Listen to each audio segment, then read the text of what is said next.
Y'all know what time it is. The Brothers Got Next. It's your boy D, and as always, I'm joined by my partner, Kwab. What's going on, man? Hey, man. Game 1. Yeah, man. LA must be popping right now. Let's go. Well, supposedly they bought the team, so people were like, "Yeah." I'm like, wait. Tell me the story. Tell me the backstory to that. What's going on? Like, oh, there's no salary cap in baseball, so it's not fair. They're like getting all the best players. I'm like, well, this has always been. Oh, the criticism. They're saying like, they like bought the team like to win, like they bought players. But this has always been a thing in baseball. The Yankees, Yankees been doing it for years. Yeah, Yankees been doing that since the beginning of baseball. So, yeah, that's just. They just hating, bro. It's just all haters. That's also people should get on the Angels for trading Shohei. Like that's not the Dodgers. Yeah, exactly. First of all, why would they do that? Why would they trade him? Well, first of all, they traded Babe Ruth, so you should kind of not be surprised. Barry Bonds, the Pirates let Barry Bonds go to the Giants. Like, why? Like, why would you do that? There are certain trades I'm like, huh? Yeah, exactly. Like, dog, these are like 3 of the greatest baseball players of all time. Like, they're generational, like, talents. Like, why would you trade that away? Because with Shohei, you traded a top-notch pitcher and arguably the best home run hit. Like, you traded 2 players, essentially. I agree. And the same thing with, like I said, that's why I made it. I know Barry Bonds, but Babe Ruth, the same comparison, because he can do both back into, like, why would you trade Babe Ruth? Like, that doesn't make any sense. Yeah, some of these organizations, I'm like, I don't get what you're doing. That's like trading LeBron or Jordan. Like, yeah, we're trading LeBron. Like, why in their prime? In their prime. Yeah, I'm sorry. I should preface that in their prime. Yeah, like, why are we trading them now? like. If you do, you better get like, Michael Jordan traded for Tim Duncan. Oh, right. It better be like a crazy. Okay, I understand that package. Like, all right, I get it, but like, still, don't. I better get Tim Duncan and David Robinson in their prime. And I'm like, okay, I'll do it. I'm not doing it if they're like. Hold up, though. That's not an even trade. Jordan for Tim Duncan and David Robinson in their prime? Those are 2 of the all-time great. Like, I mean, Jordan's the greatest, arguably the greatest. But I still think you'd have to throw in a little something with Jordan. Like, you can't. You're talking about. No, you don't. No, I disagree. He's that great. Stop. Michael Jordan's a great player. Like, I'll take just Michael Jordan. Stop. Wait, stop. So you said in their prime. So yes. So listen. Tim Duncan and David Robinson in their prime. David Robinson. Audience, I hope you comment. Give us your thoughts on that. Would you trade Michael Jordan for Tim Duncan and David Robinson in their prime? No. Yes. But those are 2. So in their prime, those are 2 MVPs. You're trading 2 MVP. Tim Duncan's a top 10 all-time player. David Robinson's arguably a top 5 all-time center. Like, well, no, that's not an even trade. Yes, it is. Michael Jordan's the greatest of all time. You're taking away 20 plus rebounds a game. You're taking away, 50 combined points per game. Well, that's not even. How is that even? It is. I don't care what you say. Yes, it is. You know what? I'm gonna say my favorite saying. I'm gonna keep it a buck. I'm about to get real. Okay, I got one for you. Is prime Jordan and prime LeBron an even trade? Yes. Okay. But I'm gonna flip this, and I guess you're gonna disagree with me. In their prime, I would trade LeBron James for KD and Russ in their prime. I know you're about to say, "Oh, that's an even trade too." I'm curious why you would do that. No, okay. So these are all hypothetical. I'm just saying LeBron is that good where, I mean, come on, Russell Westbrook. No matter what you think about him, he's a top 10 point guard of all time. Obviously, KD's one of the, arguably a top 10 player of all time. Period. And I'm talking about in their primes. Like, now, would I do it? Maybe not. I'm just saying hypothetically, I would not have. So let's just say it broke from the newswire. LeBron traded for Kevin Durant and Russell Westbrook. I'd be like, oh, that's cool. I wouldn't have an issue with it. You said, oh, that's cool. Yeah, because you're talking about in their prime. So LeBron in his prime, KD and Russ in their prime. Now, would you have an issue with that? That's not an even trade.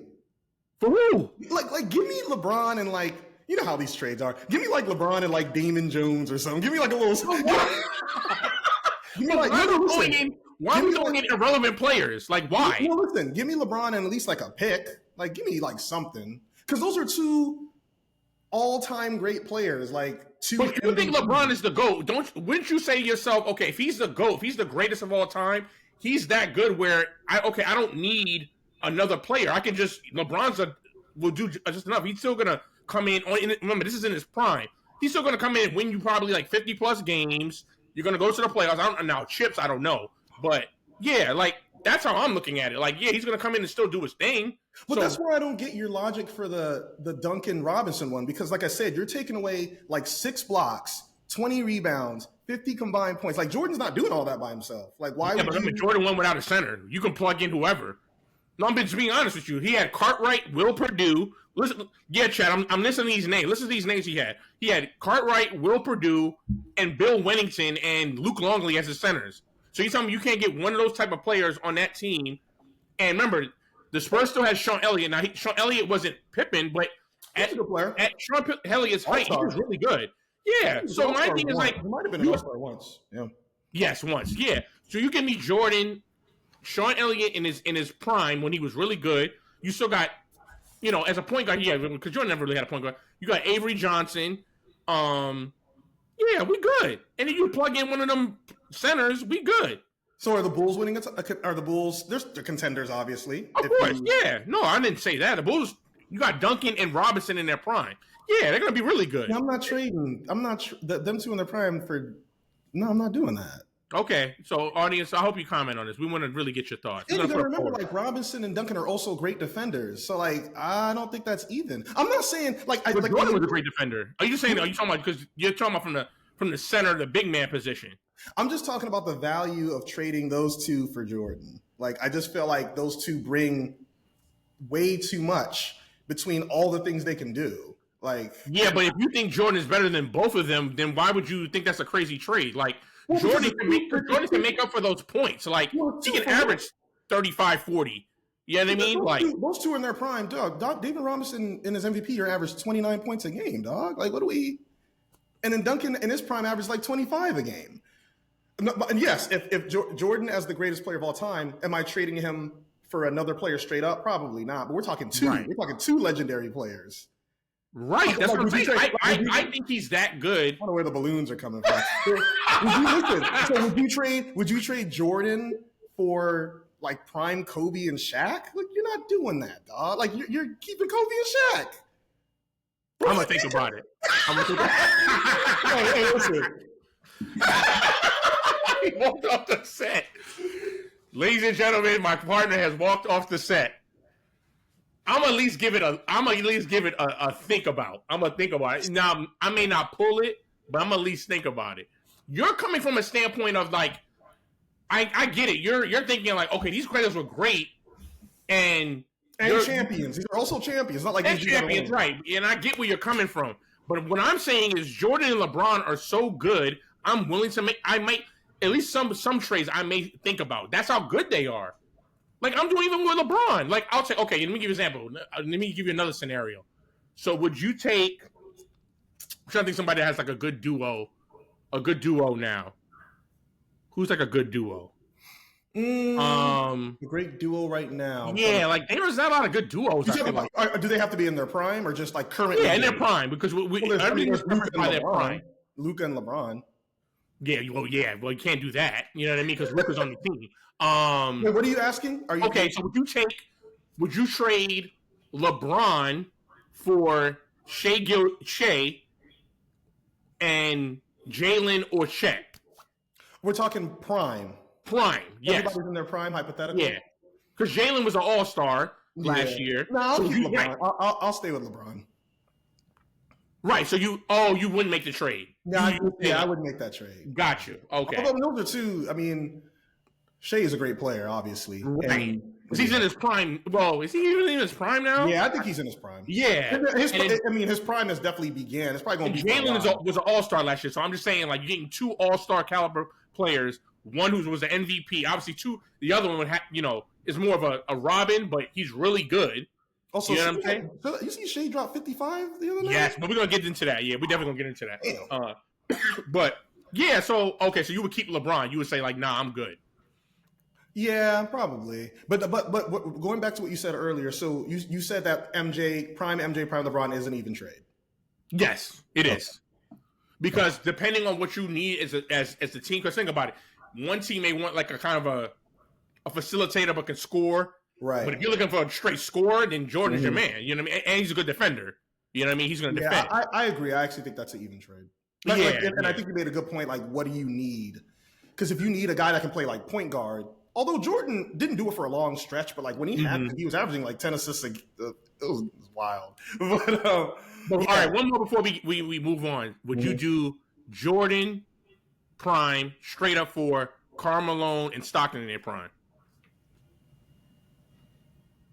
They're Hall of Famers. They're not champions, though. Or would you keep Jordan? You say, no, I'm good. I got Jordan. Damn, both of them, though? Because Stockton, to me, like, Stockton was good, but he was, Stockton was very steady. Like, he'll give you, 17 to 20 points a game. He'll obviously give you 10 assists. And he was a good defender. He'll give you like 3 steals, too. And 3 steals, too. And obviously Malone was an MVP, a 2-time MVP. I'm just trying to think, like, if it happened back in the day, like, would the Bulls, with that surrounding cast, would they be like, with Pippen too? I don't know, man. That might be. I might do that. I think so. That's tough. This is a tough activity. It seems like you're willing to more trade Jordan than you are LeBron. So you think LeBron is untradeable, but you think Jordan is tradable. I think they're even. I think they're even, but I think there's packages. Like the Shaq Kobe one, Shaq and Kobe in their prime for Jordan, you're thinking about that? Like, what is I would think about it. I probably wouldn't do it, but I might think about it. What is there to think about, though? Like, what? The only reason I wouldn't is because you added Shaq. Because if it's Jordan and Kobe straight up, I want Jordan. I'm like, the Lakers, I'm like, give me Jordan. Well, yeah, I agree. But why? What do you have to think about? Shaq thing. Oh, I will say this though. Yeah. I'll say this: if the Bulls, well, no, because we're talking about just for Jordan, so we can't add a player with LeBron and Jordan. Because I would say I would do Jordan and Pippen for Shaq and Kobe. I'd do it if that was a willing thing. I think the better value is still Shaq and Kobe though. But how can you say that? Because if we're going on history, they won 3 together. Because Jordan and Pippen won 6. Because Jordan and Kobe, yes, Jordan's the greater player, but like them both in their prime, I don't think it's by far. Like I would give Jordan the edge, yes, but like Shaq is greater than Pippen. I don't think. I agree. Nobody's going to be like, nah, I'm taking Pippen. Like, nah. So see, that's why I disagree with you for like I don't think Duncan and Robinson, because I think that's still a fit. Because here's the thing: Jordan's still going to be able to thrive in the Spurs. Because you remember, I named the players that the Spurs would still have. Because all right, Pippen, like Parker and Ginobili and all them. There you go. And then Pippen would pretty much just be Sean Elliott, right? And then remember, they kind of, even when Sean Elliott left, they plugged in guys that kind of played like Pippen. Like they had, even though, like, I mean, he's not, of course, great, but like they had like Steven Jackson. They had other players that came in and spelled that. So I'm like, well, Jordan would still thrive. And I'm sure Duncan and Robinson would still thrive because, right, you got 2 bigs. Now, they don't have great guard play because now you have Ron Harper and I don't know who the shooting guard is going to be because Jordan's going to be. You still have Pippen. So they almost have like a big 3. You'll have Duncan, Robinson, and Pippen. Yeah, that's still good too. But I think Jordan's supporting cast would be just as good. They're both going to have great coaches. David and Tim will have Phil. Jordan gets Popovich. Yeah, they'll be good. That's why I'm like, I don't understand why you wouldn't do that. I'd be like, yeah, they would both thrive. I'm not doing that. Okay.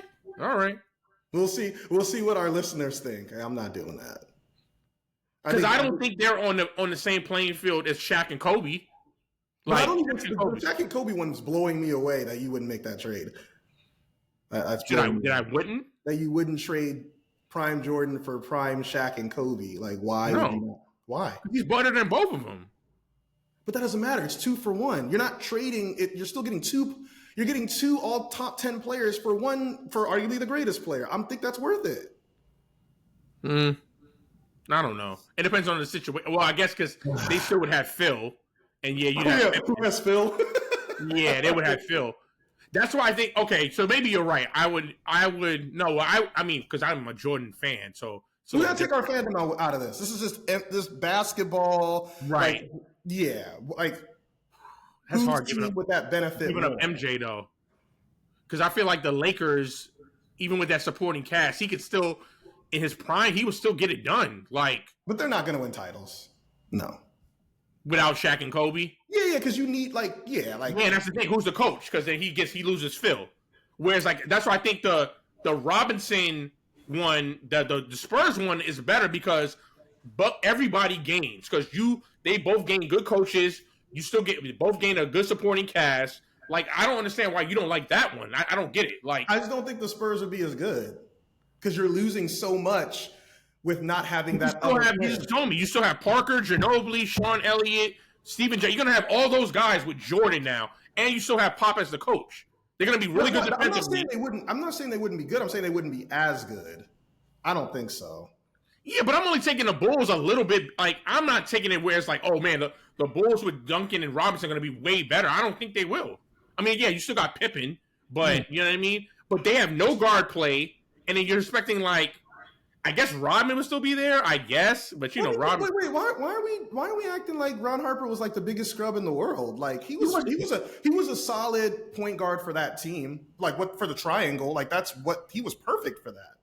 Yeah, you don't need him to, drop 35 again. And you got to remember, like Ron Harper, from coming from the Clippers, like he actually had to sacrifice a lot in his game offensively when he came to the Bulls. Like, I know that. He was like a capable scorer when he came to the Bulls. I just wondering who's gonna. Okay, so obviously he's the point, and you have to figure out who's gonna be the shooting guard. Because I hope it's not your boy Pete Myers, because that's not gonna work. Yeah, Pete Myers. Man, bring somebody off the bench. Freaking Kerr can play shooting guard. I don't know. Freaking Randy Brown. By the way, I have a Randy Brown story. I don't know if I ever told you about this. Nah, go ahead. Randy Brown story.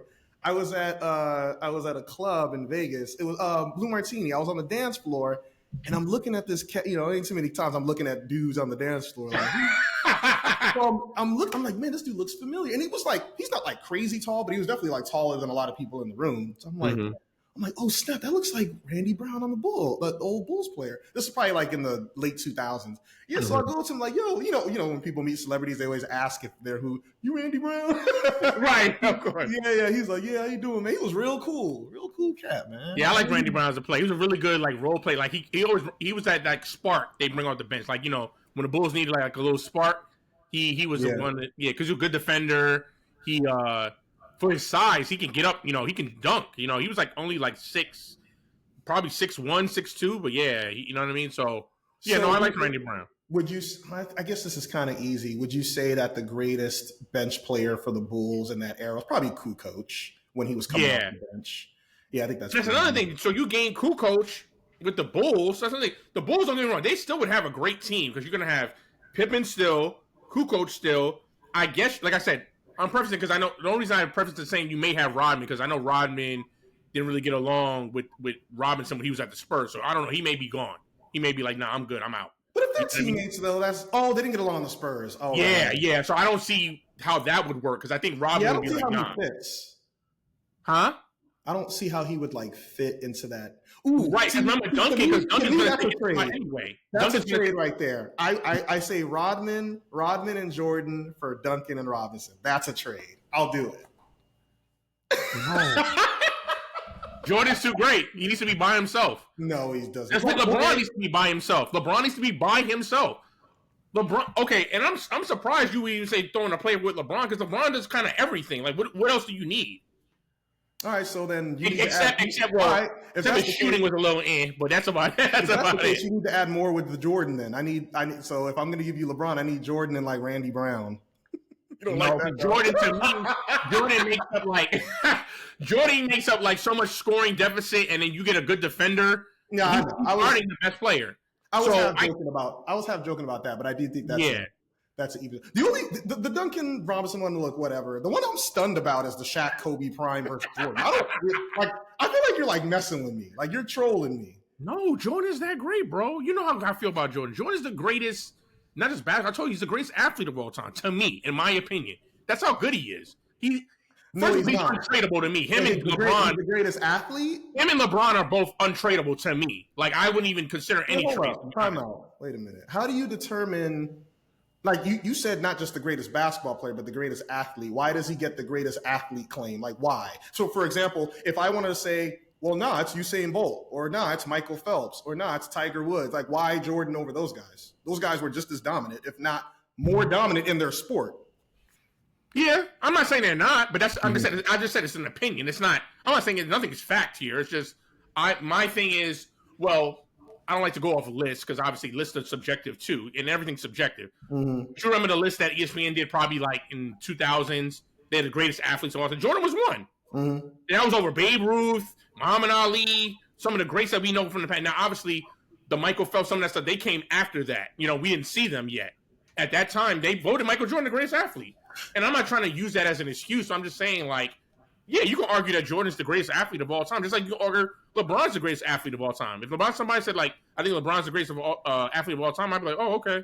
I'm not going to, like, argue it. I'd be like, oh. I just feel like that's so hard to, like quantify. Like, how do you, especially when it's different sports, and, like, some people have dominated their sports on the same level as Jordan has, as LeBron had. Like, it's so hard when you. I guess I don't know how they really determine that. Heck, even we're two people that show a lot of respect to, like, Floyd Mayweather. Like, yes, I think he's one of the greatest athletes too. Because I have him up there. I have Floyd up there. Mm-hmm. I mean, again, like, then why did, like, again, and then, not to try to, like, I know the list is subjective, but they thought, and these are sports writers, thought in high regard that he was the greatest athlete of all time over all people in sports. And I get it, because you're looking at everything. It's not just. It's hard. Yeah. Yeah, you're looking at everything. So, like, his impact, what he did, his accomplishments. Jordan, I mean, dude, it's damn near flawless almost. Like, don't get me wrong, like, he did lose and all that stuff, but I mean, it's a lot, bro. But I don't think that's because why is Jordan greater at basketball than Wayne Gretzky was at hockey? Now, I'm not super knowledgeable about hockey, but I will say this: anytime you talk to people that are knowledgeable on both sports, the NBA and the NHL, they'll be like, "Ooh, I might give the edge to Gretzky." You do hear that a lot. That's one thing. Oh yeah, no, the man had more assists and goals in one season. That's insane. He has a lot of incredible numbers. Yeah, and I wish. Yeah, his number. I mean, no, he had more assists in goals. That's insane. Like I mean, I can't argue that. Yeah, and like you're right. I'm not a big hockey person, but yeah, no, and it's hard to, like you said, argue with each sport. Michael Phelps, the Usain Bolts, the Floyd Mayweathers. Obviously, then you're going back in the day, like, like I said, the Babe Ruth, the Muhammad Ali's. It's so many athletes. You know what I mean? Yeah, it's a lot. Shohei. Yeah, Shohei right now, right? You know what I'm saying? You got Shohei. Yeah, you have LeBron. Wemby. We don't talk about him. Yeah, we gotta get to that. Yeah, we gotta get to that. We can keep this moving since we're on. Okay, yeah. So real quick, let me just get your thoughts on. Obviously you heard this week. A couple of days ago, the big gambling story. Obviously, let me just say to the audience, obviously, all this stuff is allegedly.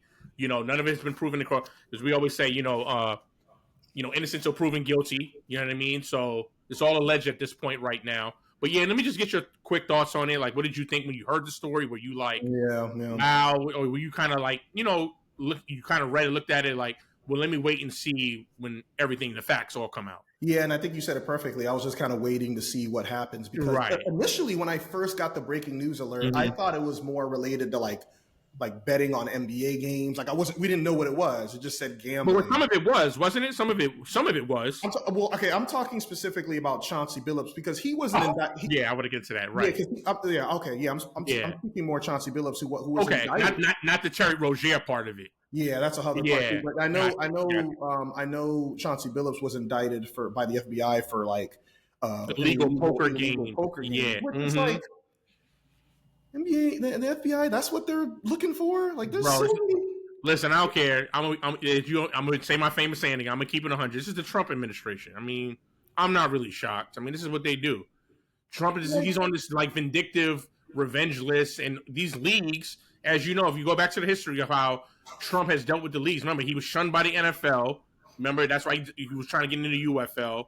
The NBA players, normally, a lot of them don't like him. You remember when he was president, a lot of them didn't come to the White House. They refused to come and meet him and greet him. This is all payback, bro.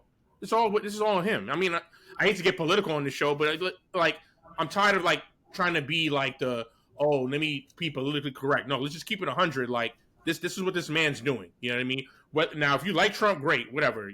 That's your thing. But I'm telling you, and people that are smart, they're even smarter than me, know he's going after these. This is all a revenge thing.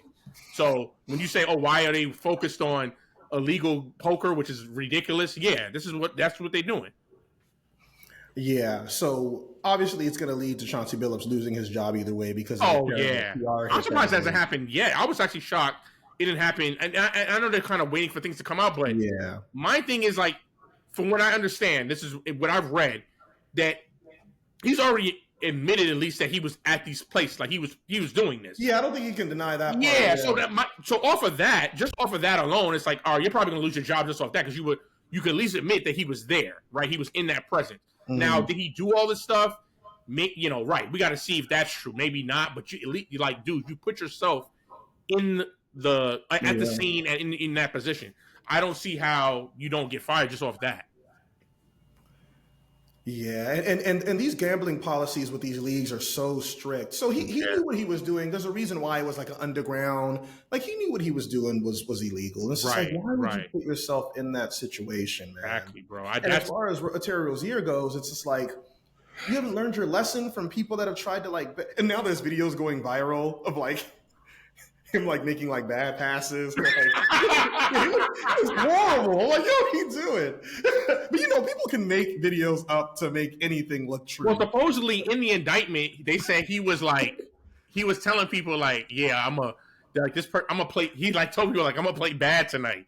So he's like, take me scoring like 4 points, and they did show a game, and they don't know if it lines up that he scored exactly 4 points. Yeah, and there's another situation where he pulled himself out of a game. Yes, I saw that. He claimed he was injured, but I don't know if it was, and I have to read more on it. I don't know if it was to stay under a certain amount of points, but he pulled himself out of a game. My whole thing is what you're going to make from gambling more than your NBA salary? That's what I'm confused about. Like, no, that's what just makes this thing so ridiculous. They just want like more. They want like their NBA right. salary. It's greed, bro. They said one of the games that he won like a couple $100,000.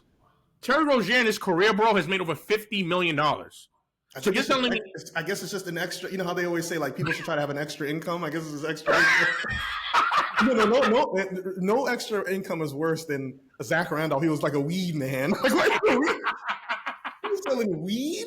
Yeah. So my thing is like you are a multi-millionaire and you're making a couple $100,000. Like a couple $100,000 is a lot. There's a lot of rich people that are crooks. Like, clearly, like, we know it's greed, that. Bro. It's all greed. It's ridiculous. It's like, bro, because they said one game he made like $100,000 off of like one of the bets. It's supposedly he only made I'm like, well, and then that same year he was making like $10 million.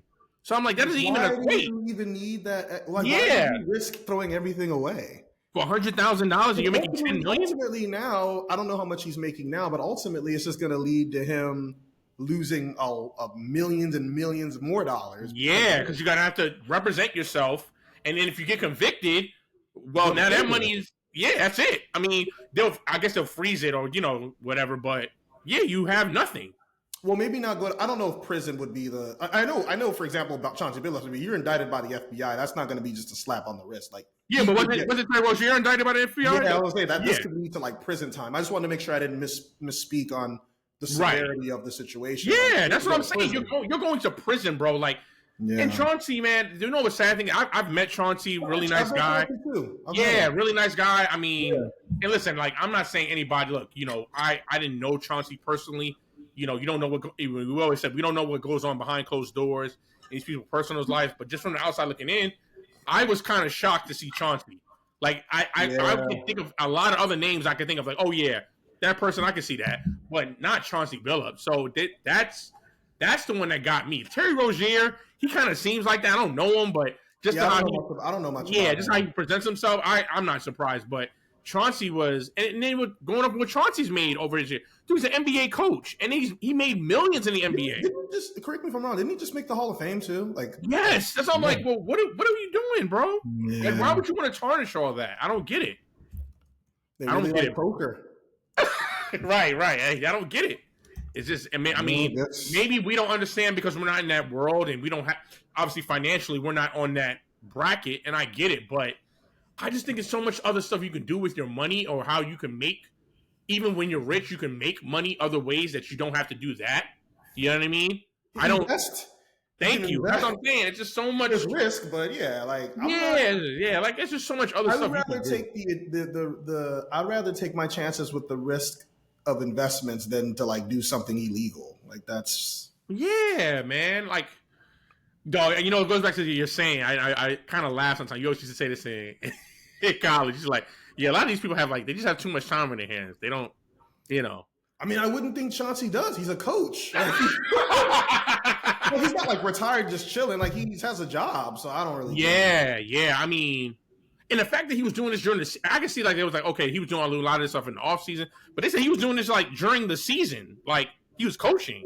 Like, dog, what are you doing? Just wait. I mean, well, first of all, don't do illegal gambling, I guess, because whatever. But do it after the season at least. Like, don't. That's what I'm saying, man. Yeah, but. Yeah, it's a sad situation, and I just hope it doesn't put a black eye on the NBA going forward because obviously the season just started, and the season's been off to a great start with a bang. I think one thing as far as that goes, I'm not a believer that any big thing can like take down a league that's been as successful and been around as long as the NBA has. So like, it'll be a stain. These are just stains. I don't think it'll be unless like we get a report of like hundreds of players involved, and that's going to be bad. Yeah. Well, Adam Silver was involved, which I'm not saying he is. He was like, "Oh, why were you doing it?" That would be wild. I'd be like, "Dog, why were you gambling? Why were you? Come on, bro." Yeah, but no, I'm just like I said, I'm just spitballing here. But anyway, man, just getting back to the NBA, like we were saying, NBA started off with a bang, man. As you brought up earlier, Wemby, Shea. Ant, some of these guys. The Sixers with Maxey and that new rookie they got. He's nice, bro. Embiid looked old. Ooh. Yeah, he did not look good. Yeah, no, it's just the first game, but man, I know. Yeah. But yeah, man, just give me. I know it's early. Obviously, we're only 2-3 games in. But give me your early predictions. Who do you like going forward, and like who? Just give me your thoughts on maybe like early, like who you think will be MVP. Who's going to win it all, that kind of stuff. Now, see, it's I don't want to be biased doing this after the season started, but MVP. I mean, you see Wemby opening night.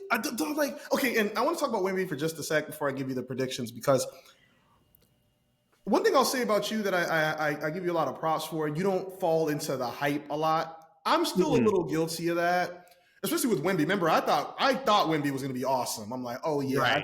And you were like, oh, we'll see. Like, now when you see him now, like, what are your thoughts? Like, man, yeah, I think he's going to be really good. I mean, health, all that. I mean, I'm trying to just think of everything going forward because obviously he had that scare with the blood clot. But that could have happened to anyone, right? Yeah, that's true. That's true. Yeah. But you just hoping that it doesn't go because he did talk about it in the press conference after the game. A reporter asked him, he just said, yeah, like. He hopes going forward, that, things will get better and it doesn't come back. But, you just kind of always thinking about that stuff in the back of your mind. And I hope he's, I'm wishing him the best career. I hope so, man. Yeah, he looks, I mean, that other night, I was, because even his rookie year, I saw flashes like, I think it's going to be really good. I didn't see this. You didn't see potential greatness, though. I saw like a really good player, like consistent, like, let me think of a player that we all respect that had like a great career, but they weren't like superstar, but they were good. They were all, multi-time all-star. I saw like I'm trying to think of a player. I'm trying to compare a player that I thought he would have a career like. We can think about it as you're going. Yeah, but anyway, I mean, I didn't think he would be that. I thought he was going to be like, he's going to be a really good player, probably an all-star every year. He'll average about, close to 30 a game. He'll even have years he average 30 a game. And I mean, 30 a game is. I'm saying that. That's what I'm saying. But I can see him winning maybe the MVP once. You know what I mean? But I just thought he'd be like a solid, steady, like, he's good. But I didn't see that. I didn't see like, this can be like Jokic 2.0. You know what I mean? Or even better. You know what I'm saying? Yeah, because he's a shot blocker. We know Jokic don't do that. Right. Jokic don't do blocks. Yeah. But like the handles. Like KD. I was like, bruh, what? Man. Yeah. So that step back three he had was nasty. Oh, that was nasty. Yeah, because he crossed. Not only he stepped back, but he almost made dude like fall. The dude has to like kind of like get back up. And he just, I'm like, whoa. I'm like, he's doing it at 7, whatever he is. Like, I'm like, how? What? Yeah, that was impressive. That was awesome. So yeah, I mean, the sky's the limit for him, bro. I mean, was he 21? Yeah. So I mean, if you're seeing this at 21, this is like that's insane. Oh my gosh. I mean, this is probably. I mean, he's on the verge of like already eclipsing a lot of the greatest players that we've even known to start their career. You know what I mean? The fact that he led the league in total block shots after 40-something games last year is nuts. Exactly. Think about that. I think it was 43 games he played last year. Still led the league in blocks. Yeah, I mean, well, first of all, like I was watching the game and I noticed everybody that guards him, he like dwarfs. Even like the center on the Mavericks. Yeah, man. Bro, it was one point he got the ball, he dunked it. He literally didn't hardly jump. He just was like that. It was like in one motion. I'm like, that's scary because I hadn't seen that since Yao Ming. The problem thing with Yao Ming though, he didn't have no handles. You know what I mean? He had a little J, but he didn't bring up the ball, so he had to wait to get the ball. You know what I mean? It's like Wemby's he's like a KD, but like he can do like things AD can do. Like he can just do a lot of stuff, man. Like he's just a very unique player. Yeah. But anyway, back to your predictions. I'm trying, obviously I've seen people in action, so I don't want to go too much based off of what I've seen. But I do think this is a year that Anthony Edwards puts it all together. I think the way that the Timberwolves went out last year definitely motivated him. He said that after they lost as well, because they got beat pretty bad in the playoffs. But I'm gonna say he wins MVP this year, and which means that I think the Wolves have to kind of take that next step up, right? Which means, I think last year they were the 6th seed, from what I remember. But I think they may jump up if they can be a top 3 seed this year. Yeah, Ant can win the MVP. I think if they're a top 3 seed, I like Ant to win MVP.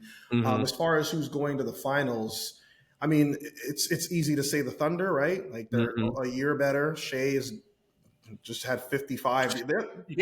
Although they can't keep playing all these double overtime games. That ain't gonna go too well. Yeah, that's not gonna last. I think it's just the start of the season. That first one when they play like the Nets and like, you know what I mean? I'm trying to think of some bad teams. Like the Nets are gonna be so bad. Yeah. Also, speaking of bad, why did the Clippers lose to the Jazz? Like the Jazz? Come on. You know what? You said it. But you said it all the time. You can't trust the Clippers. You can't. And I want to. Yeah, you can't trust them. They have a good roster. Yeah, you can't trust them. But yeah, like once the Thunder start playing bad teams, like they'll be fine. I'm not worried about. They're not gonna get into double overtime with the Nets. Like I'm positive that's not gonna happen. And as far as in the East, like as far as who goes to the finals, like the Knicks, this is a great opportunity for the Knicks. You don't have the Pacers aren't a factor without Halliburton. The Celtics don't have Tatum, so they're not going to be in the mix like that. At least I don't believe. The Bucks have Doc Rivers. Right. The Sixers, if we were, and I think the Sixers are going to be improved, but like, man, I just wish we had like a 75% Embiid. And I don't want to go too much based off of his debut game. I think he's going to be better than that. Did Paul George play? Oh, he's still hurt. That's actually a good question. I don't believe he played. Let me check that now. Well, I will say I'll add 2 teams in the East. I think watch out for the Magic. Right? Oh yeah, the Magic are good. Especially I like the Desmond Bane addition. Yes, I do. I said watch out for the Magic. I still, even though they beat the Cavs are going to be good. Yeah, the Cavs will be good, but the Cavs are Can we trust them?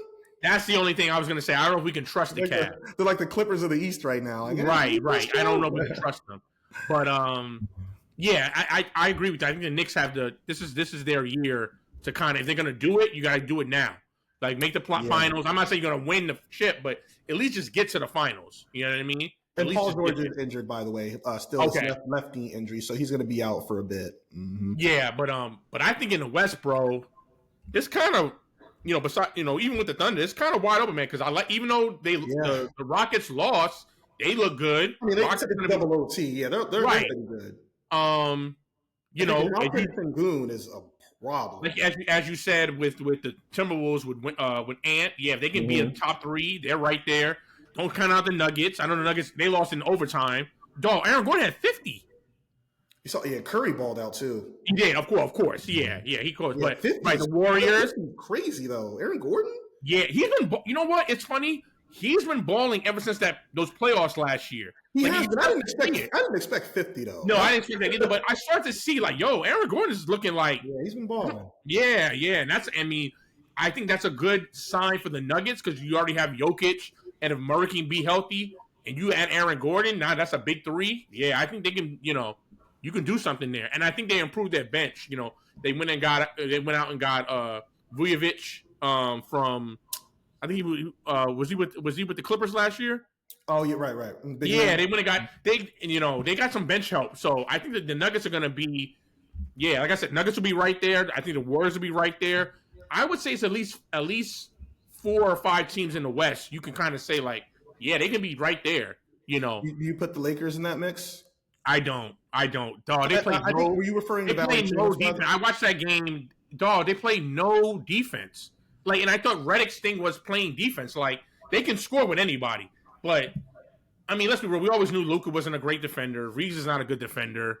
They'll get back LeBron. But, LeBron's not, at this point of his career, he can't do that for 82 games. You know what I mean? Mm-hmm. So, yeah, I just don't see how, because I just think they're flawed defensively. Offensively, yeah, they could probably hang with everybody. But in a 7-game series, you're going to tell me that defensively they're going to be able to lock down some of the other teams I named? Nah, I just don't see it. You know what I mean? That's I don't know if you were referring to Valanciunas on Valanciunas. Yeah. I'm sorry, Valanciunas. With the Lakers,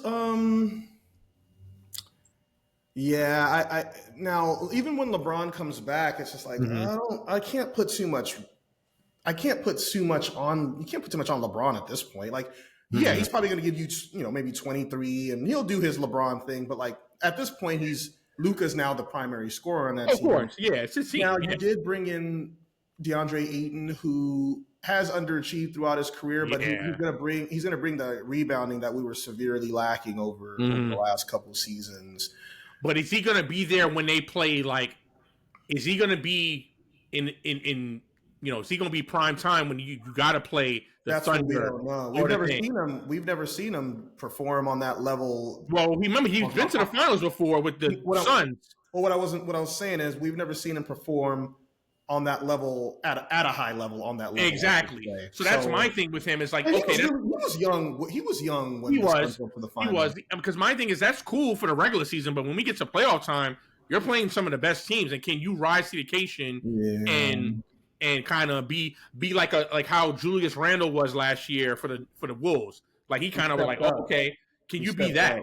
Yeah, I think with the Lakers too, it's like, is Austin Reeves going to be better? Is he going to continue to get better? What are role players like Rui Hachimura going to do? It's imperative that those guys step up too. So I say all that to say, I think the furthest they get is probably the second round. Mm-hmm. I expect the second round. I'll say that, but I don't know. I just can't. I can't say they have a chance to go to the finals. Quick team, and give me your thoughts on this thing because I've been thinking about them. They played the other night, and I'm saying to myself, man, if healthy, they can. I don't know if they're a championship team, but they can give somebody one. What do you think of the Grizzlies? With Ja healthy and Jaren there. I mean, I know they lost Desmond Bain. The Grizzlies had that season. I think it was the 2023-24 season where they won a lot of games. And they were like the second or third seed. Kind of fizzled out quick. I think the Lakers beat them. They did. Yeah. For me, that's just like I need to see it first. I'm not going to put too many. And I just think there's too many other teams. I mean, I like the Lakers better than them. I like the Rockets. I like the Rockets are another team that. Of course. Yeah. I like the Thunder better. So, I just think they'll be competitive, but I just think they're a little too far. There's just too many teams that are a little bit more well-constructed, in my opinion, than the Grizz. But, the Grizz are well-coached. I think they'll be a solid team. Do you think the Mavs will be a factor once everybody's healthy, once they have Kyrie? Okay. So, I was going to say, we agree on that. Because I do think they're going to be a lot of I do think once Cooper really gets his legs under him and starts getting used to the NBA, and you say you have a healthy Anthony Davis, a healthy Kyrie, they can be a problem going down the stretch. Yeah, people have their thoughts on Jason Kidd as a head coach. I don't know how you feel about him as a coach. I think he's a good head coach. What's wrong with him? Listen, all right, you know what people need to stop doing? I'm going to keep it a buck again. I'm going to say my famous thing. There are not a lot of great you're not going to get a bunch of Popoviches and Phil Jacksons and Steve Kerrs. Stop. Like, you guys need to stop with that. And I'm talking about even in the NFL. There's only a handful of great coaches. You guys want to have 10 million great coaches. It doesn't work that way. Even in the NBA right now, you probably have 3 great coaches. There ain't a bunch of great head coaches. Jason Kidd is good. He's fine. The man's been to an NBA Finals.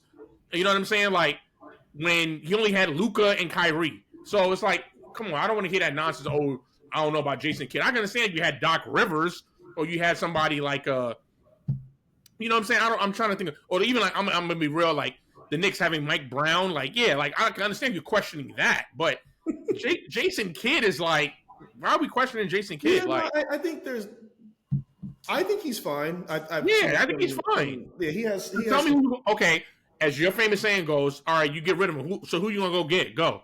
Who you going to go get? Because ain't nobody leaving a good team to come to the Mavs. Like, the Thunder coach ain't leaving the Thunder and going to Dallas.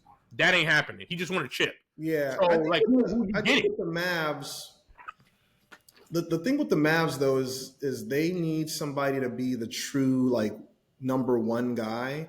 And I say that because one of the criticisms of AD throughout his careers is, has he ever been a true number one that you can build around? Does he even want that? Because I feel like a lot of the times when AD's been put in those spots, he kind of shrinks in the moment. So I think for them, they need to really figure out, like, I think it's important for teams to have like a go-to guy. And I think it's AD. It should be AD. But then, like, what are we going to get from Kyrie when he gets back? How long is it going to take Cooper Flagg to, like you said, kind of get it? Because I'm going to tell you, I'm going to be real with you. I think Cooper Flagg is going to be good. He's going to be what he's averaged. Now, I know, again, he had a bad game in the opening game. But I saw one game. I saw his flashes even in the preseason and in summer league. He's going to be good. Eventually, he will be the number one option going forward because AD and Kyrie are getting older. Let's be real. We all know that. We see it. They're both in their 30s, like mid-30s or whatever. So they're going forward, eventually Flagg is going to be the number one option. So with me saying that is, like, you're right. We'll see how long it takes him to really get to the Cooper Flagg we think he's going to be. And I'm going to tell you right now, if that happens, like after the All-Star break, if we start seeing him drop consistently 25, or getting that close to the time, like, they're going to be a problem. Because it is going to take Kyrie some time to get, going. Because he's not coming back until the new year. You know what I mean? And the big question is, can AD stay healthy? Like, Charles Barkley said something on Inside the other day, and I agree with him. He said if AD can play at least 70 games, right? Maybe even 65 to 70, they can be right there with the other teams. You know what I mean? But if he only plays like 50 games and Kyrie's hurt and then you're kind of depending on Cooper Flagg, then no, that's not going to happen. Yeah. You know what I mean? Yeah. But I do agree. I think that team has a lot of potential. But I would say it's like I want to say the Knicks go to the finals, but that just sounds. I don't trust that. You saying you don't trust the Knicks? They're the Knicks. Like, they haven't got to the finals, and how there's still something that's making me hesitant to just say yes, Knicks to the finals. But the only reason I disagree with you because this Knicks team has actually gotten better every year. They have. No, but if you start from when Jalen came to like now, like they've literally improved in every round. Like, so remember, like 2 years ago they got knocked out in the second round, right? Now they went to the conference, so they're making steps now. Maybe not the steps as fans want to see. They want to obviously see them in the finals. And again, I'm even saying I don't think they're going to win the chip, even if they get to the finals. I don't think they can beat anybody in the West. That's just me, and that's talking as a Knicks fan. Like, I don't think they can beat anybody in the West. So even if they get to the chip, it's like, wait, did you say talking as a Knicks fan? You're a Knicks fan? Yeah, I've been on them. I'm like, root for them. I didn't know you were a fan of the Knicks. Okay, well, that's to say root for them. I root for them. Yeah, y'all are getting breaking news on them. I've known Darian. The only time I knew you to like really be a Knicks guy was when Melo was there. Yeah, that's true. That's true. Yeah, for the Knicks to do well. Yes, I do. Yeah, and I like this team. I've liked them since they've gotten Brunson. Like, the Brunson era has been really fun, really great. I love like the excitement at the Garden. Like, it's nothing like it. Oh, that's great. And they'd be mad. Yeah, and I want to see them. Listen, they haven't won a chip since like 1973. So yeah, like I mean, they're kind of due. I mean, if they win, it's like that would be great for New York. Yeah, like I said, I want to pick them because I do think it's all. But who do you trust over them in the East? That was going to be my next question. Who do you trust over them? Yeah, right now it's tough to say with no. You just said you don't really trust the Cavs. We think the Magic are going to be, obviously with the Desmond Bain thing, we think they're going to be good, right? We think they're going to be right there. but we don't know. It's too early. We'll know more by either, I would say by like the All-Star break. We'll know about the Magic. Like, okay, yeah, they're probably gonna be right there. Or like, I don't know. You know what I mean? So the Knicks, this is their best opportunity, like you said. It's the best opportunity. So according to the odds here, Vegas odds, as far as the teams in the East, the Cavs are still the favorites to go to the finals in the East, followed by the Knicks and then the Magic. Right, and I agree. I think that those are the top three teams. Now, I may flip it because like I said, I do trust the Knicks more than I trust the Cavs. Yeah, I can definitely say that. I trust them more. And again, we just don't know about the Magic. We assume we assume, right? But you just don't know as the season goes on. I mean, injuries or whatever, or they're just not meshing. It can be anything, but we assume the Magic are going to be good. So with all that being said, I still trust, and I would still trust the Knicks over the Magic because the Magic really haven't done anything yet. They've improved. Yeah. Like, remember, they still haven't been past the first round the last 2 years. Like, even with their improvement, they haven't really gone far in the playoffs. They get knocked out in the first round. So we got to kind of wait and see. Since we've been doing a lot of hypotheticals on the show, I'm curious how you think the East would come together if Halliburton and Tatum were healthy. Would you say Boston still kind of the favorite? Yeah, because then you have to throw both of them in the mix. It'd be the big five because I think all five of those teams would probably be the teams you're like, okay. Because I agree with you. I agree with you with the Bucks. They got Doc Rivers. I don't really love the Bucks roster even. And as much as I love the Sixers with Maxey and VJ, like he looks nasty. Like that dude that's rookie of the year right there. I don't care what anybody says. That's rookie of the year. So even as much as I love them, they're not championship contenders. I could see them probably making the playoffs and then, making a series exciting, but they ain't going to the chip. And then after that, who else is there? You know what I mean? Like, I still think Boston will make the playoffs, but like you said, they have no Tatum, so it's like, and people gotta stop acting like the Knicks only beat the Celtics because they were up, they were on the verge of going up 3-1 with and Tatum was playing, so right, they won that series. I don't want to hear. Yeah, like I said, I trust the Knicks the most in the East, so I mean, my prediction is I already gave yours. I at least have the Knicks in the finals as of right now. I think the Knicks they should get there. Yeah, that's my final team out of the East. So in the West is a little tougher for me. That's a little tough because why not? Why? What are you hesitant at all about the Thunder, or you just think it's the competition? Yeah, it's just the competition, man. Because the Rockets got better. You know what I mean? They did. The Nuggets got better. You know what I mean? Like, I worry about the Nuggets defensively a little bit, but they're going to be good. Okay. Yeah. The Nuggets got better. Then you got, we'll see what Minnesota does. Even though Minnesota can sometimes fizzle out, you got Minnesota. You got Golden State. You know what I mean? I don't now as good as Wemby might play. I don't know if they're a championship contender, but they're probably definitely a playoff team. But I don't know if they're scaring anybody for championship. But it's just going to be very wide open to me. You know what I mean? It's going to be very interesting.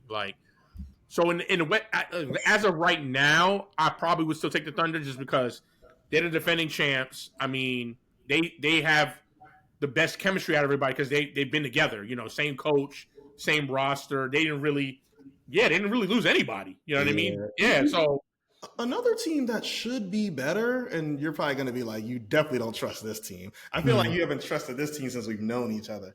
The Hawks should be good this year. No, but hear me out. Like. You know what the Hawks are? Before you start, the Hawks are they're like that team. Remember, and you called it. I remember you called it, and I actually thought I gave them a chance in that series. Remember when they were playing the Cavs, in the Eastern Conference Final? You were like, "Dog, no chance." And I was like, "Nah, they were no 1 seed." You were like, "No, they got right," and you called it. You were like, "Bro, I told you." And that's how I feel about that team. They can. I wouldn't be surprised if they got to the Eastern Conference Finals. But they're probably going to get swept. That means you think they're going to be good then. That's no, but what I'm saying is, okay, remember that year when Trae Young kind of went nuts and they got there and then they got killed? That's what I could see happening. If they were to get to Eastern Conference, okay, you're going to lose now. You're not going to, But they got a good roster. I mean, I forgot they got Porzingis too. I totally forgot. Yes, they did. They did.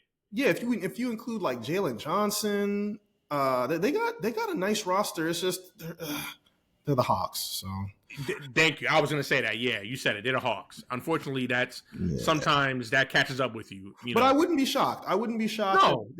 if they were really good, especially in the regular season. They're off to a bad start, but there's 80 more games to go. That's another. I'm glad you brought it up. That's another problem I have with them. They don't have good regular seasons. Besides, like that one season when they were the number 1 seed, and I think because remember even the year they went to the East Conference Finals, they weren't a great regular season team. So that's my problem. That's why I don't trust them. I'm like, well, what seed are they going to be? If they're 5 or lower, I don't really trust them to beat the top 4 teams. Like, you know what I'm saying? Like, that's asking a lot. Like, they're gonna go into Cleveland and win 4. I mean, they're gonna beat Cleveland 4 times. They're gonna beat the Knicks 4 times. Even though Trae Young does kind of play the Knicks well, but are they gonna beat Orlando 4 times? No, I don't see that. I don't see them beating those teams 4 times in a series. That's gonna be tough. Yeah, I just don't. That's why I say I don't trust them. But yeah, if they got deep in the playoffs, no, I don't think that's surprising. But they're not a championship team. Like if they get to the finals to play like a team like Thunder, they're getting swept.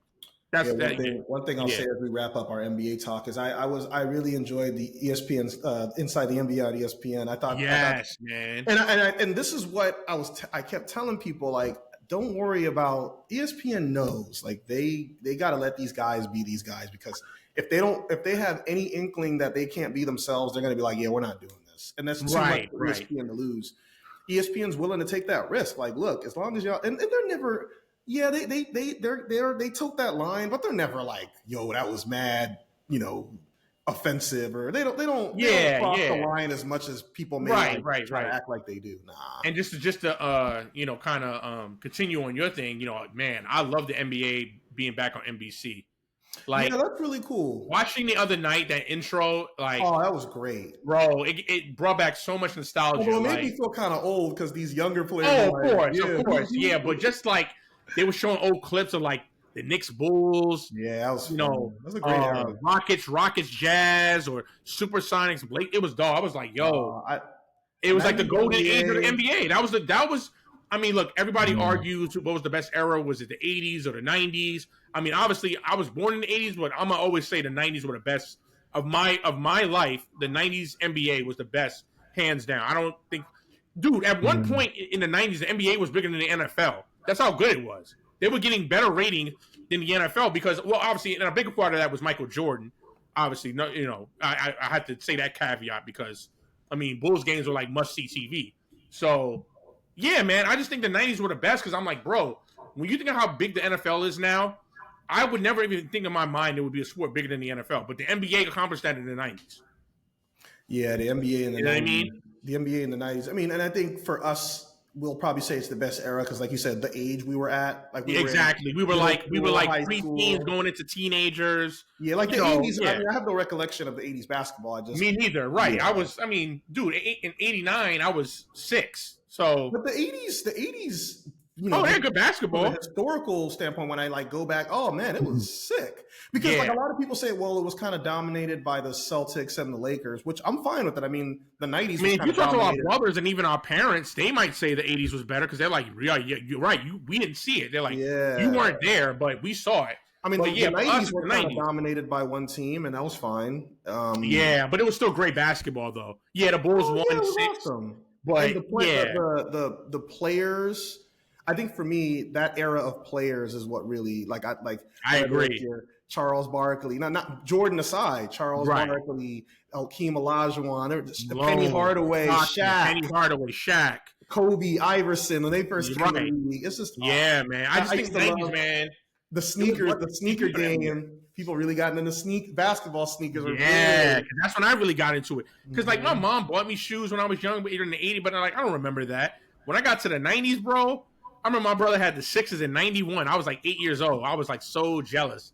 I was like, man, I need them joints. And my parents were trying to pay over $100, and I was like, bro. Back in the 90s and like early 2000s, I used to watch 82 games. Like I would not miss Laker games. Like it was like automatic. I come home from school, have dinner, So at Bulls games, they were on WGN locally, and the package we had in the 90s, my parents in New York were able to get WGN. So yeah, I didn't really miss Bulls games. Oh man, So I was watching like imagine trying to watch 82 games of your team now. Well, that sounds exhausting. It does. Yeah, no, I can't do that now. Like, who has time for that? I love the Knicks, and I'm like, I'm not watching 82 games. Who has time to watch 82? But people are doing it. They are. Yeah, even the era with Melo, I don't watch 82. I probably did watch at least like 50 or over 50 games, but I didn't watch 82. Though. I was like, I'm tougher. I think just the older we get.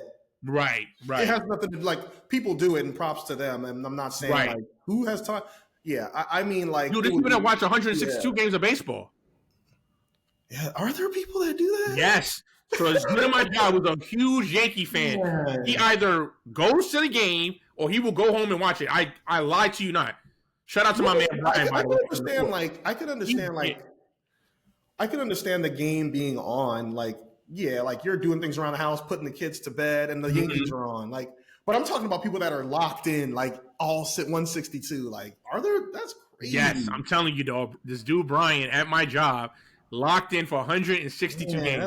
He was a huge Yankee fan. Like, and don't get me wrong, I've met a huge Yankee fan. Now I don't know if they were watching on 162. I just know he was. Like, he either was going to the game or he was watching at home. Like, he scheduled his stuff around Yankee games. Like, oh yeah, when the Yankees come on, I think I got to watch that. Yeah, no, I'm dead serious.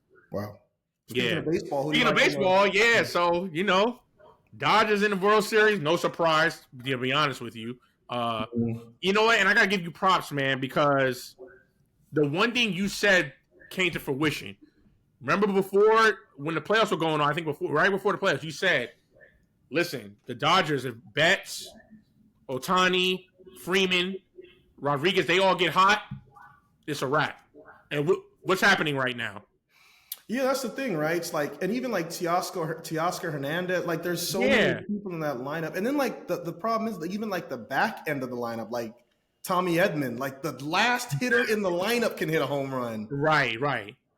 So that's the thing, right? Like they got through the wild card round against the Reds, which like people, I'm like, oh yeah, they played the Reds. That lasted like 2 days. So they played the Reds. Remember, Ohtani was kind of cold. He was cold in the Phillies series. Right. Even going into the Brewers series, he was really cold. And they've only lost 1 game in the playoffs.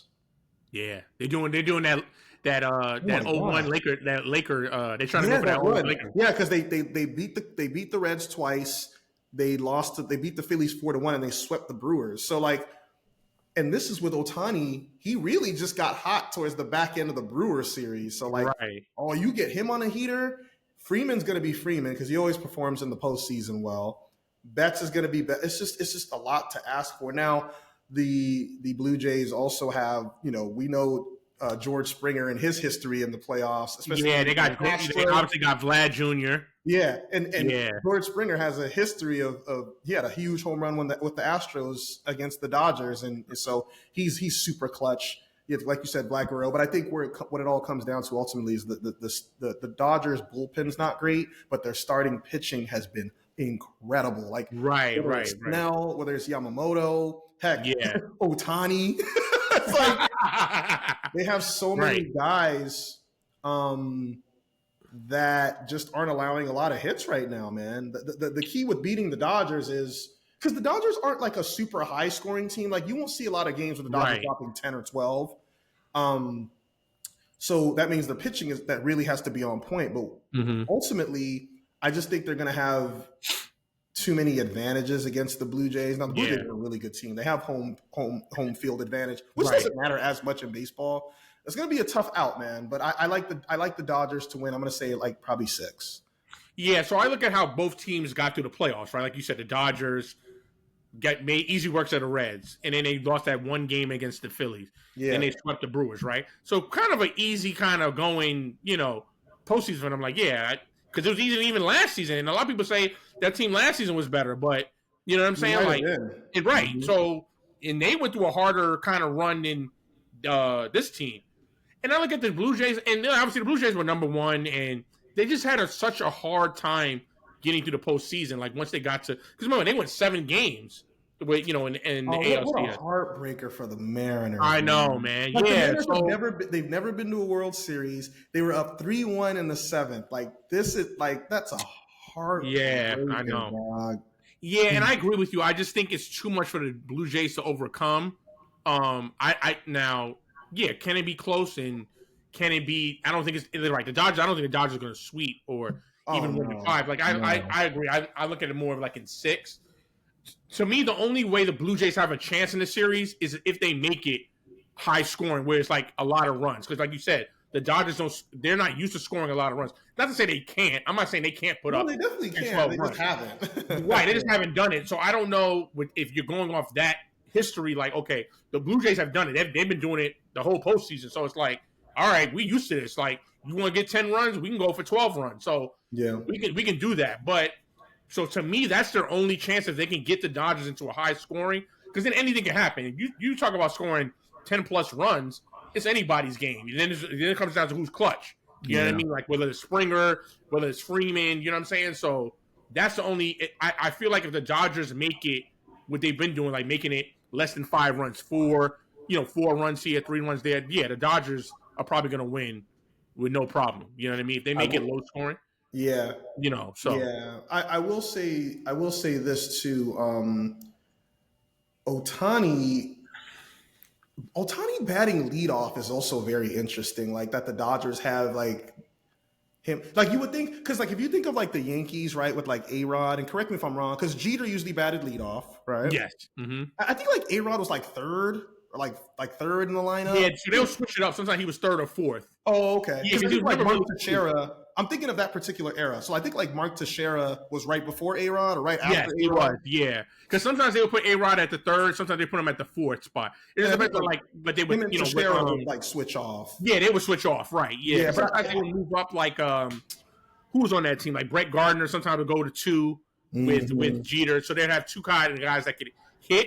And then it would go to the home run hitters. You know what I mean? I just find, and yeah, that's what I'm getting at. I find it fascinating that they just put Ohtani like, here he is, first batter you got to face, But like you said, bro, your lineup. I mean, to be honest, you got you guys, maybe other than the Yankees, right? You guys have the really advantage, and just nobody else can do probably. But the Yankees is switch with the lineup however you want. Like everybody can hit. You would think they put Betts at the leadoff. That makes sense. Right, because he's done that historically, right? He's been the leadoff, yeah. But your hitters are so good, you can be like, all right, let's try Ohtani, let's try Freeman. You know what I mean? You can do that. That Dave Roberts has gotten his share of criticism over the years, but I'm glad that the Dodgers stuck with him, and obviously it's paying dividends. I will say this too: I think the MLB playoffs are like insanely good. Oh yeah, look at the ratings. Have you seen the ratings? Bro, and it's every year they're amazing. Yeah. And that's the thing, like we don't watch baseball during the regular season like that. Like for me with the Dodgers in the regular season, it's just like, all right, I'm checking scores, like, oh, they won tonight, like they look good. I really try to lock in because I just like playoff baseball, man. It's great. If you want to talk about the 4 pro sports, now we don't watch hockey a ton. People say that NHL playoffs are also amazing, but if somebody said, man, I think the MLB playoffs are the best playoffs, I'm not gonna say they're crazy. I'm not. No. I'm not. They're that good, man. They're that good. No, because if you look at the ratings, I just read an article the other day from last year even into this year, like it's back to back, and actually the ratings have gone up. But it helps that you also have a lot of big markets, like the Yankees, the LA, New York, Toronto. Like Boston made a comeback into the playoffs this year. Yeah, and Boston Yankees was a good series this year. It was, yeah, good series. That was really our World Series. Now I'm just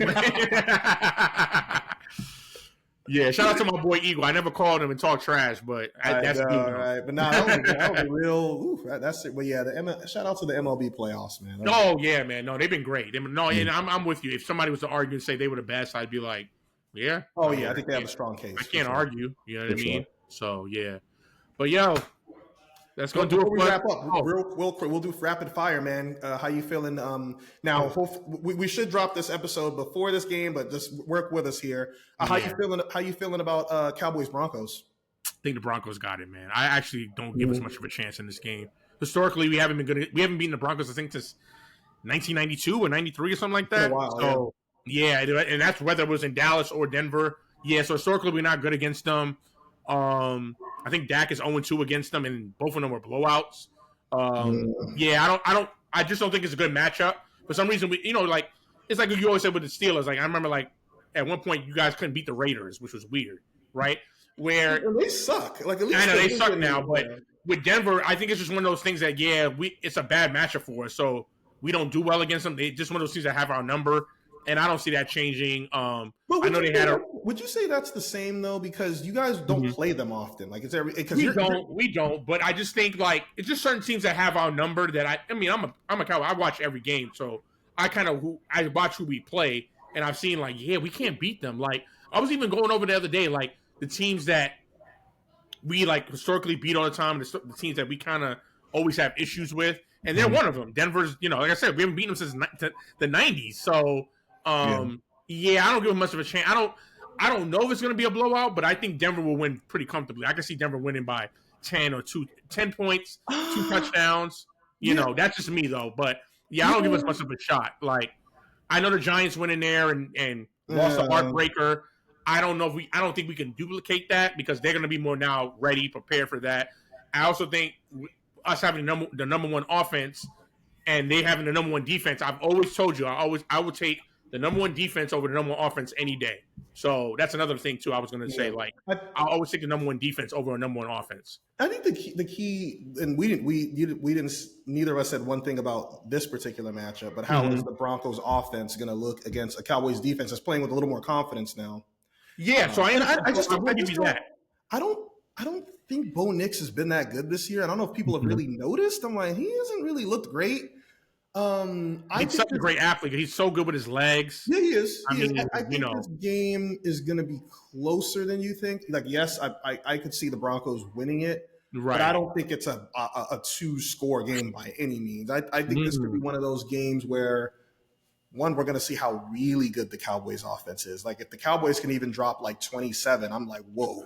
Right. I think the Cowboys, I could see this game being one of those 27-24 Broncos win.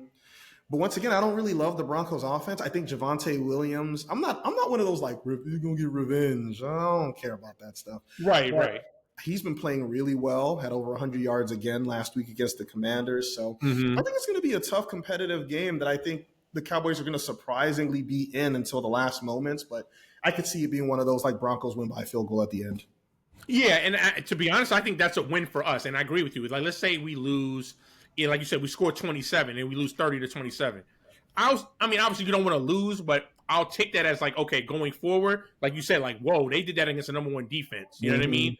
And they, like you said, they kept it close. So I'll at least take that saying going forward, like, okay, if we can do that against the Broncos, the number one defense, then we can do that against anybody. You know what I mean? Yeah. So that's what I'll take out of it. But if they get blown out, or if it's like kind of like, I don't see that. Denver kind of controlling the whole game, then it's like, okay, this is what it's been. You know what I mean? Yeah.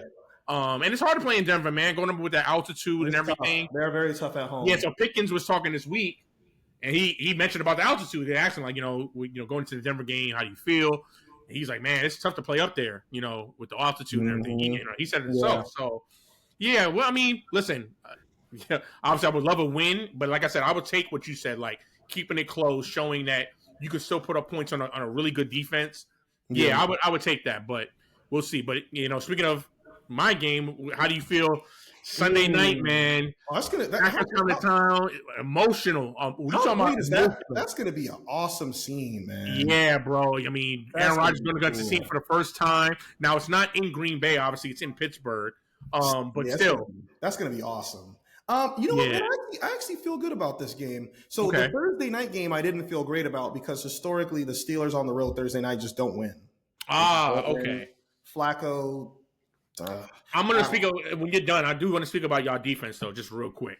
Well, hell, I'll speak on it for you. right. I'll at least get it started. It's just like I actually expect them to bounce back this week because of everything they had to hear about themselves from that Thursday game. Right. They typically, just as a guy that's watched pretty much every Steeler game for the last 20 years, they usually bounce back well, especially prime time at home. That is like their spot. You've been to that arena. Like, oh yeah. You've been to that stadium. Like once the towels get waving, TJ Watt gets that big sack.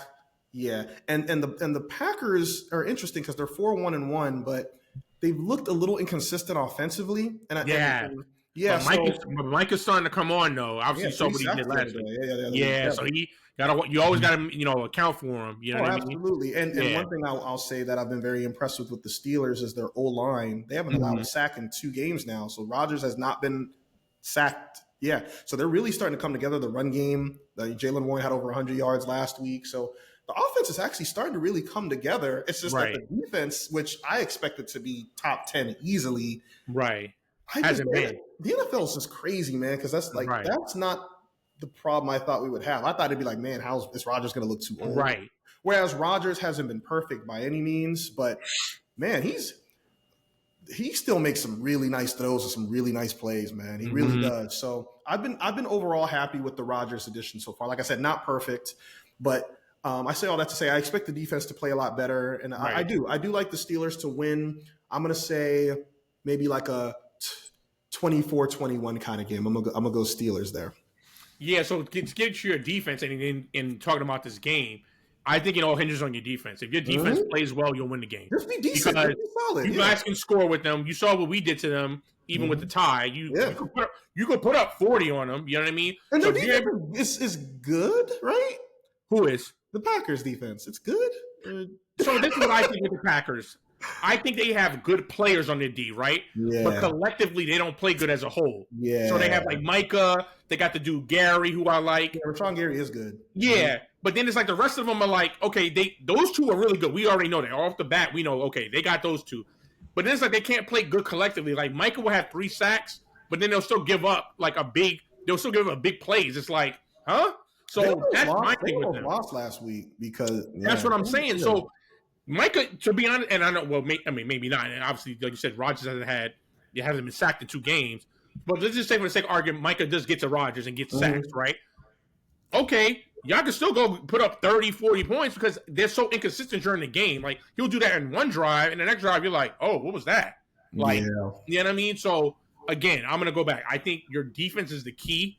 Like, they can't play how they played against the Bengals. Like, yeah, you can't play like that. Oh, no, you can never play like that. Yeah, you can never play like that, right. So, if they can bounce back, like you said, and just keep it to within, like, the 20s, if you keep it in the 20s, I think you guys win. Yeah, for sure. Yeah. But if it gets into, like, the 30s and higher, nah, I like Green Bay in a shootout. Yeah. I think the Steelers just and like I like Jordan Love. I know people are kind of hit on this, and I know you're kind of like, let's still wait and see with him. Like, you like him, but you don't love him. He's so inconsistent throughout the game. That's what frustrates me. I'm with. Shout out to our boy Kahar. I agree with Kahar because I watch it. I'm like, yo, why is he so inconsistent throughout a game? So it's frustrating. Like, he'll look good on like a drive. Like, man, he looked like a top 5 quarterback. Then the next drive, you're like, what was that? What? Yeah. So the one thing I am getting tired of, he has to stop doing. Stop throwing picks to people that are not there. Like, you're throwing it right to the team. It's not even like contested. Like, you know, a lot of our great quarterbacks, they'll throw a pick and it's like, oh, well, that was a great play by the corner, or they were, they were fighting for the ball. Dude, he throws picks right to the like to the linebacker or to the corner. Like, no, who did you see there? Like, I don't. And I know they say he's kind of like Rodgers in a way, or Favre. He's kind of like a gunslinger. He likes to fit into tight windows. But dog, don't throw picks you got to pick your spots for that. Exactly. You don't throw picks like are 75% chance is going to get picked. Like, that's my frustration with him. But sometimes he looks, like you said, great, like a top 5 quarterback. But he's just so inconsistent throughout the game. You don't know what you're going to get from drive to drive. That's my issue with him. So I just want him to be consistent. And I'm gonna say this too. If he does that Sunday night against y'all, they're gonna lose. You know what I mean? Like, you can't have a drive where you look really good. The next drive you throw a pick. It's like, huh? Yeah. Right. Yeah. And before we wrap up, like, was it last season when the Cowboys won in Pittsburgh? One thing when you come there prime time, it's gonna be tough. There ain't gonna be no easy. It's gonna come down to if you win, you have to grind out the win. And, So that's one of the games I would say. Even though we had a bad season last year, that was one of my favorite wins. Not just because we played each other, but the way they grinded, it showed toughness of the Cowboys. Like, obviously it was before Dak got hurt. You know what I mean? But that was actually one of my favorite wins because it just showed it was an ugly game. Right? I think we won 16-13. It wasn't a lot of scoring, but they were able to grind it out. Yeah. So that to me shows toughness. You know what I mean? Can Green Bay do that against y'all? I don't know. I don't think so because I think if it's low scoring, it favors y'all more. You know what I mean? because I think they want Green Bay wants to get into a back and forth. They want Rodgers and Love to kind of, and let's see what happens at the end, kind of thing. So you know what I mean? It seems like you're like kind of leaning towards Pittsburgh. Yes. Oh yeah. I like Pittsburgh. I mean, right now, if you had to ask me, I like Pittsburgh because I do think your defense is a little concerning, but you know them better than I do. If that they normally bounce back after this kind of stuff. They do. Yeah. If that goes the way you say it is, then yeah, I like them. But if it gets into where both defenses are not really playing, wants a shootout, then you got to give Green Bay a really good chance. You know what I mean? Yeah, and the Steelers really got to start taking a look at their defensive coordinator, Terrell Austin, because it's been years now where they just underachieve. And after a while, and the Steelers are very stubborn when it comes to making coaching changes. So we'll see if they have a couple bad performances in a row, because they have a tough schedule coming up. So after the Packers, you have the Colts next week in Pittsburgh. You still have the Bills coming up. Right. Some tough games coming up, so they really got to find a way to at least. I'm not saying you're going to stop all these teams. I mean, the Colts are the highest scoring team in the league, which is crazy. That's crazy. But anyway, yeah, man, we'll see. Hopefully, we get a Dodgers win, the Steeler win. I'll tell you what, the Cowboys. Nice opportunity. A win would be nice here because the Commanders play the Chiefs, and the Commanders are kind of on the Commanders. I don't know right now, man. Yeah, so we have a little. It's crazy. So right now. After this Bronco game, we have winnable games. I'll say that because obviously with the Cowboys, ain't nothing guaranteed. You just got to say winnable, right, exactly. Winnable, right. And ain't nothing guaranteed with the Cowboys. But they got the Cardinals Monday night at home. Then they have the Raiders after the bye. It's in Vegas, but yeah, it's the Raiders.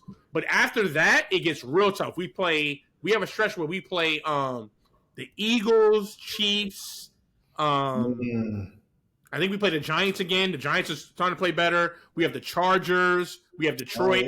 That back end after the Raiders, bro, it gets real tough. So you got to get these wins now, man. Yeah. Like I said, I don't think we're gonna get it this weekend, but if they can get the next two after that, they're right there because that'd be about 5-4, 5-4-1. Yeah, just try to. My thing is just try to stay at least above 500. Like try to I would say try to stay about 500 too, but. If to be safe, try to stay at least one game over 500. Where I think that's, you know what I mean. So that's my thing. So yeah, we'll see. But yeah, man, we'll see, man. It's gonna be an exciting weekend, like you said. World Series. Yeah. So yes, sir. Nice. All right, man. So we'll do it again next week.